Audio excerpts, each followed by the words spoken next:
Happy New Year, happy holidays, everybody. Today we're taking a look back at some of the most compelling conversations we've had this last year around the case against Bryan Kohberger.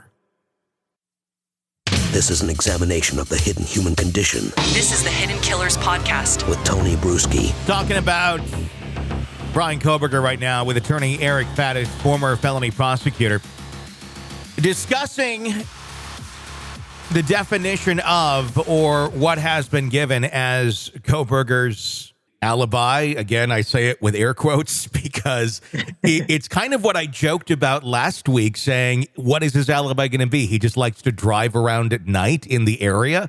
Well, surprise, that's what the alibi ended up being.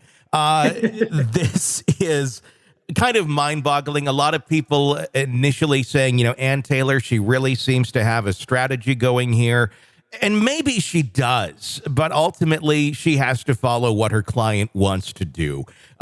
Is her work really cut out for her right now? Do you think that alibi, there's any strategy to it? Is this something that you would think his defense attorney is saying, yeah, this is a good one, let's run with it? Or is it more so, I have no choice, this is what my client wants to say?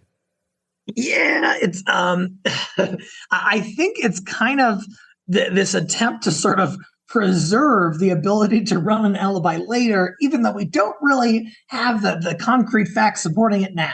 Mm-hmm. That's what I think. It's almost like a placeholder a little bit. And you see that in civil practice a lot. Defense attorneys will say, maybe plaintiff failed to mitigate their damage. Maybe they were comparatively at fault. And we just want to save all those defenses so we can run them later when we have more information. That's just how the alibi struck me.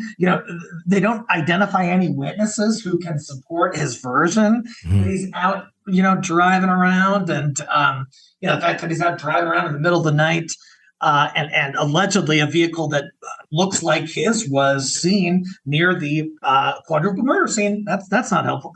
So, I think it's kind of a placeholder at this point, and I'm not sure how much they have to back it up. With that being a placeholder, if that's what it is, and they come up with a more detailed alibi, help me understand the legal maneuvering of this. Is that something, the extra information, should they come up with it, will that have to be revealed in discovery prior to the trial actually starting?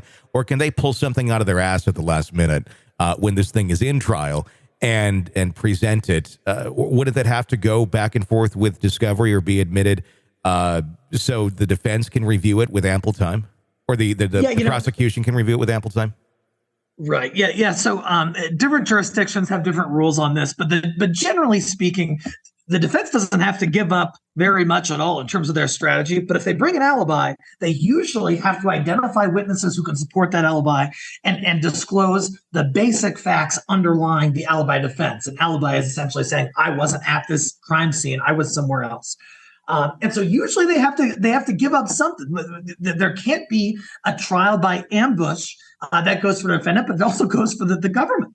That they can't be ambushed in trial with a completely new set of facts coming out of left field that they've never heard about in the alibi context, especially. Mm-hmm. So, I think if defense is going to run this, they're going to have to kind of back it up, and that hasn't happened yet. What was the delay, do you think, in coming out with this alibi? We heard that first statement that was made that was kind of alluding to maybe they'll have an alibi. It really wasn't a true alibi that was filed. And then a few days later, they came out basically saying something just as generic. What would be the reasoning in waiting to say what they said by just a few days after that first filing?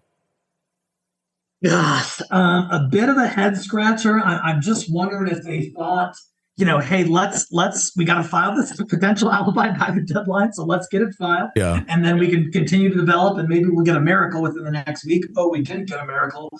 So let's, give them a little more so that they don't completely prohibit us from running an alibi. Yeah. I'm just wondering if it's slow playing while they're sort of scrambling to try and find something to support it. Sure. Just basically putting a placeholder in there temporarily. Let's talk about the actual the defense. If this makes it to court, obviously it's on the docket. I'm always surprised by this case. I wouldn't be surprised if something dramatic happened between now and then, and this thing never gets to trial. But let's assume it does. Given his background in criminology, do you think that that's going to play a role in this case?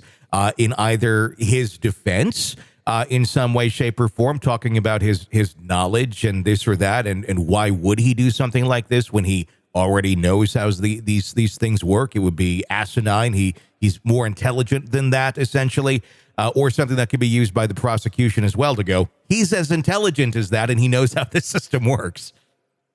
Yeah, I think the latter is more likely. One thing, when you have a client in criminal defense, often they're a great source of information in terms of helping to structure the defense and what it's going to look like and how you execute it. Here we have someone who is trained in this. He's got a background. He essentially has more information than most about how the criminal justice system works. Mm-hmm. And so I think it's going to aid him in terms of constructing that defense and defending against this case. Will the prosecution jump on it and say, hey, look, the reason we can't find the murder weapon, for example, is because the defendant who did this is schooled in criminology and knows that that's a critical piece in a murder case, and has or suggests that the defendant has actively withheld that if they have the grounds to suggest that. So I think it's going to cut both ways. This is an examination of the hidden human condition. This is the Hidden Killers Podcast with Tony Brueski.